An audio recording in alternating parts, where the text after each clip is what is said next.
பிப்ரவரி மாதம் செகண்ட் வீக்கில் என்னென்ன புதிய படங்கள் தியேட்டர் மற்றும் ஓடிடியில் ரிலீஸ் ஆகிறதா இருக்குது. எந்தெந்த புது படங்கள் எந்தெந்த தேதியில் புதுசாக தியேட்டர் மற்றும் ஓடிடியில் ரிலீஸ் ஆகிறதா இருக்குன்னு இந்த வீடியோவில் தியேட்டர் மற்றும் ஓடிடி ரிலீஸ் லிஸ்ட் பார்க்கலாம். முதலாக தியேட்டரில் என்னென்ன படங்கள் ரிலீஸ் ஆக இருக்குன்னு பார்க்கலாம். ஐஸ்வர்யா ரஜினிகாந்தோட இயக்கத்தில் ஏஆர் ரகுமானோட மியூசிக்கில் லைகா ப்ரொடக்ஷனில் ரஜினிகாந்த், விஷ்ணு விஷால், கபில் தேவ் மற்றும் விக்ராந்த் நடிப்பில் அடுத்த படம் லால் சலாம்.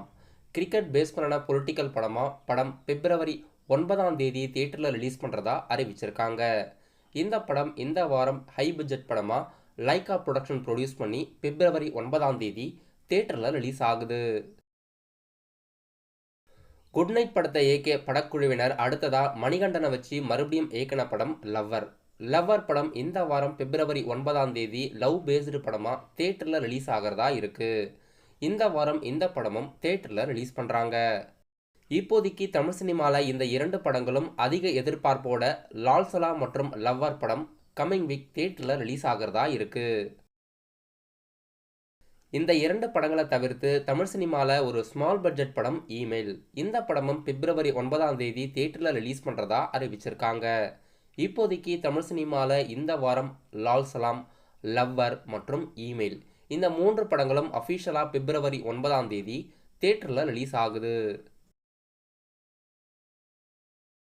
ஓடிடியில் என்னென்ன புது படங்கள் ரிலீஸ் ஆகிறதா இருக்குது, என்னென்ன படங்கள் அஃபிஷியலாக எந்த ஓடிடி தளத்தில் எந்த தேதியில் ரிலீஸ் ஆக போகுதுன்னு பார்க்கலாம். நடிகர் தனுஷ் நடிப்பில் ரீசெண்டாக தியேட்டரில் ரிலீஸ் ஆன படம் கேப்டன் மில்லர்.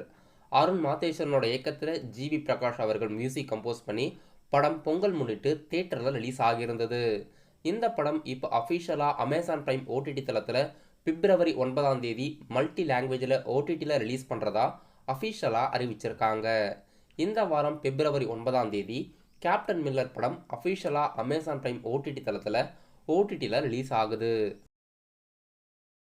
இன்று நேற்று நாளை படத்தை இயக்கிய டைரக்டர் ரவிக்குமாரோட இயக்கத்தில் சிவகார்த்திகேயன் நடிப்பில் தியேட்டரில் ரிலீஸ் ஆன படம் அயலான் படம் கமிங் சூனின் சன்நெக்ஸ்ட் ஓடிடி தளம் அஃபிஷியலாக அறிவிச்சிருக்காங்க.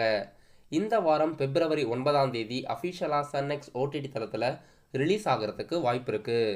ஆனால் இது வரைக்கும் அஃபிஷியலாக ஓடிடி ரிலீஸ் தேதி அறிவிக்கலை.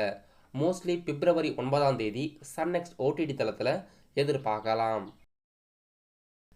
தெலுங்கு நடிகர் மகேஷ் பாபுவோட நடிப்பில் குண்டூர் காரம் படம் அஃபிஷியலாக தெலுங்கு லாங்குவேஜில் மட்டும் பொங்கல் முன்னிட்டு தியேட்டரில் ரிலீஸ் ஆகியிருந்தது. இப்போது குண்டூர் காரம் படம் அஃபிஷியலாக ஓடிடி ரிலீஸ் தேதி அறிவிச்சிருக்காங்க. பிப்ரவரி 9ஆம் தேதி நெட்ஃப்ளிக்ஸ் ஓடிடி தளத்தில் பேன் இண்டியா லாங்குவேஜில் டப் பண்ணி ரிலீஸ் பண்ணுறதா அஃபிஷியல் ஓடிடி ரிலீஸ் தேதி அறிவிச்சிருக்காங்க. இப்போதைக்கு கம்மிங் வீக் அஃபிஷியலாக ஓடிடியில் ரிலீஸ் ஆக இருக்க படங்கள் கேப்டன் மில்லர் மற்றும் குண்டூர் காரம். அயலான் படம் மோஸ்ட்லி பிப்ரவரி 9ஆம் தேதி சன்நெக்ஸ்ட் ஓடிடி தளத்தில் எதிர்பார்க்கலாம். ஹாலிவுட் படமான Aquaman and the last kingdom படம் டிசம்பர் மாதம் 2023 ரிலீஸ் ஆகியிருந்தது. இப்போது இந்த படம் புக் மை ஸ்ட்ரீம் என்ற ஆப்பில் மல்டி லாங்குவேஜில் ஸ்ட்ரீம் பண்ணுறதுக்கு பிளான் போட்டிருக்காங்க. பிப்ரவரி 5ஆம் தேதி இன்னைக்கு புக் மை ஸ்ட்ரீம் என்ற ஆப்பில் Aquaman and the last kingdom படம் ஓவர்சீஸ் மற்றும் இந்தியன் ஓடிடி ரிலீஸ் ஆன அமேசான் பிரைமில் ரெண்ட்ன்ற ஆப்ஷனில் எதிர்பார்க்கலாம். இப்போதைக்கு இந்த வாரம் இந்த படங்களெல்லாம் புது படங்களாக தியேட்டர் மற்றும் ஓடிடியில் ரிலீஸ் ஆகிறதா இருக்குது.